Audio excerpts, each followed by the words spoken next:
Woodpeckers is having big problems with internet thieves.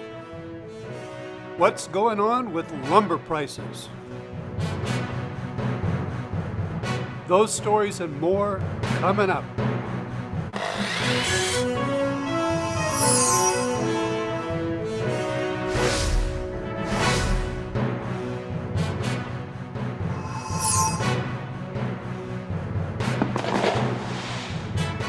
Hi there and welcome to WB Fine Woodworking. I'm Don.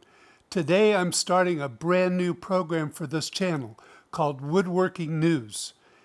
I've noticed something missing from YouTube, and that is news and information about the industry, what's going on at different companies, all the delays that we see based on COVID, and lumber prices. So what's going on in the industry? What's happening out there?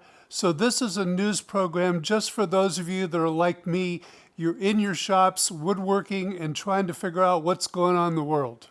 One thing I'd like to make very clear about this program: no one has sponsored me. I don't have any sponsors. So the information I'm giving is just information that's coming directly from me and not something that someone else tells me that I need to cover.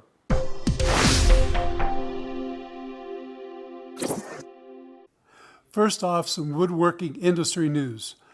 Rockler just recently announced its new edge guide for their portable drill guide. According to Rockler, this guide lets you drill multiple holes the same distance from the edge. Great for dog holes, shelf pin holes, and shaker pegs. To use this, you must have their portable drill guide as well. Yes, this new guide is plastic. Rockler is attempting to provide something similar to what Woodpeckers has in their auto-line drill guide. I find this very interesting because Rockler introduced their drill guide first before Woodpecker announced their version. Now Rockler is trying to match what Woodpeckers has done with theirs.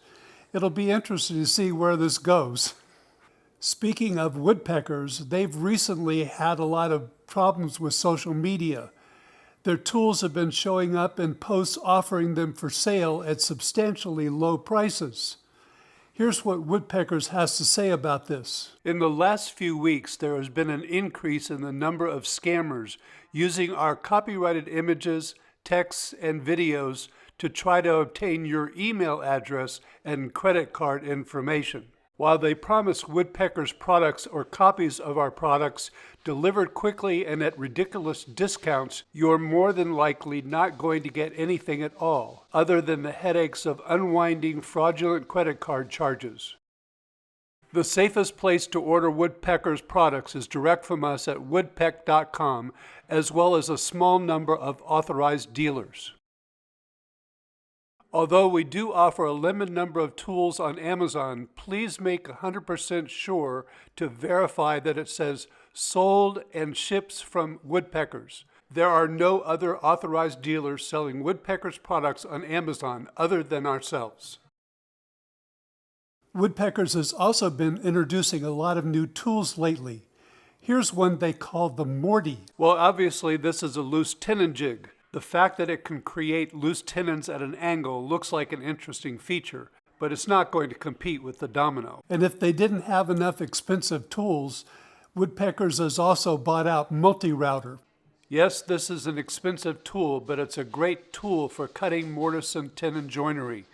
It's one that many people use in the industry. One of the people that I know uses it is Daryl Peart. Daryl's real good at making green and green style furniture. Daryl announced in a recent video that he's now working with Woodpeckers to improve the multi-router. It'll be amazing to see what they come up with.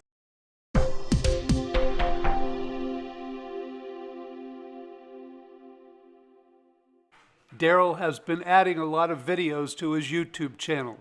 He's an excellent teacher, and a lot of the tricks that he shows are good for all woodworkers to see. Daryl is currently making a green and green style chair. In this video, he shows how he marks his wood so he doesn't mess up when it gets to the glue up stage. Even though you're not making one of his chairs, this is a great video to see how he marks his wood. He's broken this chair project down to a lot of good steps. Even if you're not making one of his chairs, he might have some ideas that would help you make chairs.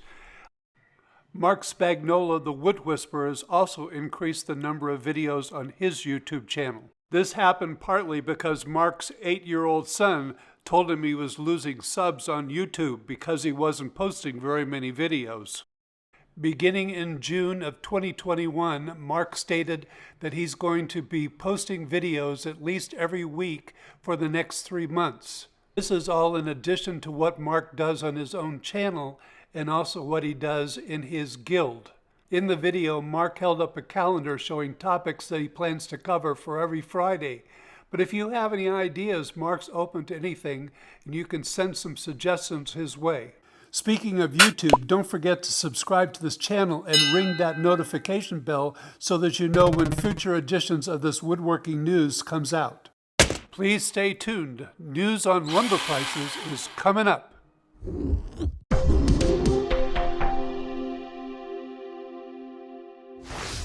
Now on to woodworking magazine news. Yes, there are still some woodworking magazines. I subscribe to most of them because I enjoy them. But I know a lot of you have switched over to watching YouTube videos and don't get magazines. But as far as magazines are concerned, they are important to our hobby. At Fine Woodworking Magazine, perhaps the biggest news is a change in editors. Michael Pekovich has moved up from their art director to be the editor of the magazine. Those of you that are not familiar with Mike, he's a great woodworker. He really knows his stuff, and he does a lot of teaching. So Mike knows a lot about teaching woodworking. He knows a lot about doing woodworking, and he's been their art director for many years. So putting all that together, he'll make a fine editor for Fine Woodworking Magazine. Recently, Mike Pekovich also announced that his second book is almost ready for publication. This is a recent Instagram post from Mike Pekovich, in it he states that he hopes that this book will be a good supplement for the first book. This is a quick scroll through the pages of the new book.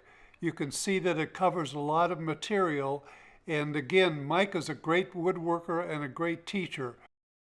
Mike stated that it goes into a lot more depth than he did on the first book. If this second book that Mike has written is going to be anything like the first book, it's going to be outstanding. I've really enjoyed the first one. The cover of the July-August 2021 issue of Fine Woodworking Magazine shows a picture of Tom McLaughlin with his beautiful shaker chest of drawers. Tom is an excellent woodworker, and the article in the magazine is excellent as well.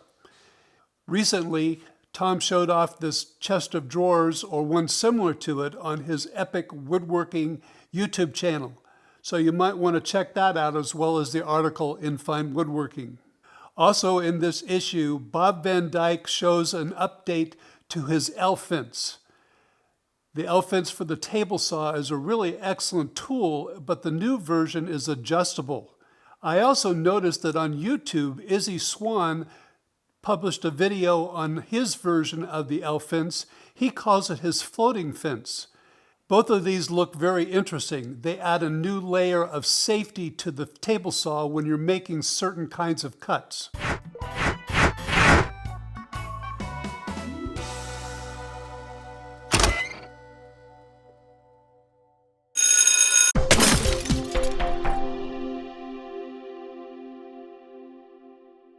In hand tool news, Lee Nielsen Toolworks has just updated their information on the availability of their tools.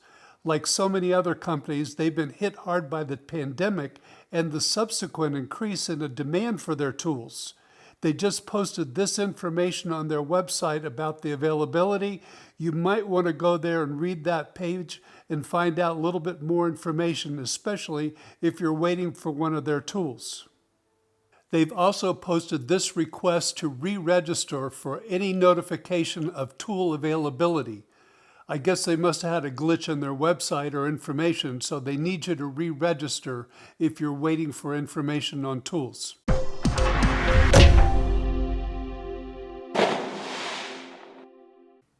In woodworking machine news, Grizzly has recently revived the South Bend name. For those of you that don't know, South Bend has been around for a long time. I remember as a young child going down in the basement. My dad had a workshop down there with a South Bend lathe that he used for metal work. Grizzly says this is going to be a high-quality set of tools for woodworking and for metalworking.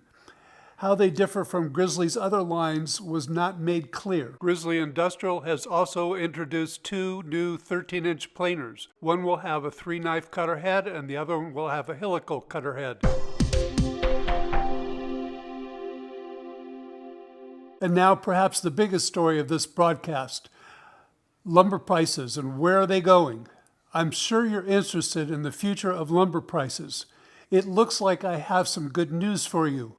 The National Association for Home Builders just posted this graph recently.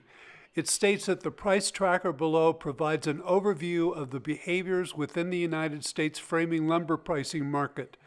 The information is sourced each week using Random Lengths Framing Lumber Composite, which is comprised of using prices from the highest volume regions of the United States and Canada. The graph clearly shows that the prices of framing lumber are dropping dramatically.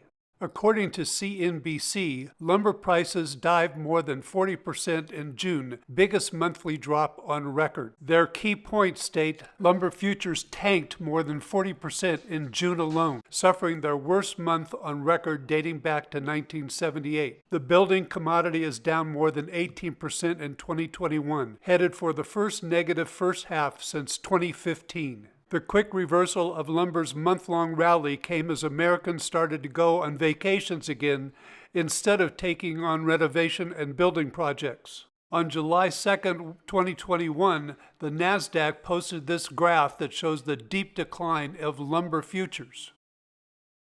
This graph of lumber prices from Fortune magazine really shows the volatility of the lumber market caused by the pandemic, but it also shows the rapid decline that we're seeing right now in the market. According to the Wall Street Journal, lumber prices are falling fast, turning hoarders into sellers. Lumber prices are falling back to earth. Futures for July delivery ended Tuesday down 41% from the record reached in early May. Futures have declined 14 of the past 16 trading days. Cash lumber prices are also crashing. Pricing service Random Lengths said Friday that its composite index had its biggest ever weekly decline. Hopefully this trend of decreasing lumber prices will continue and that hardwood prices will follow along with them. Of course, the biggest question that needs to be answered is when will these prices come down at our local stores? That I can't tell you. I guess we'll all find out together, won't we? I hope you liked this first episode of WB Fine Woodworking's Woodworking News.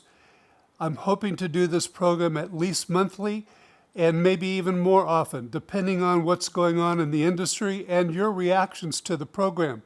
If you think you have something that's noteworthy and worth putting on the program, let me know about it. I'll be happy to put that on the Woodworking News. What's going on with your YouTube channel?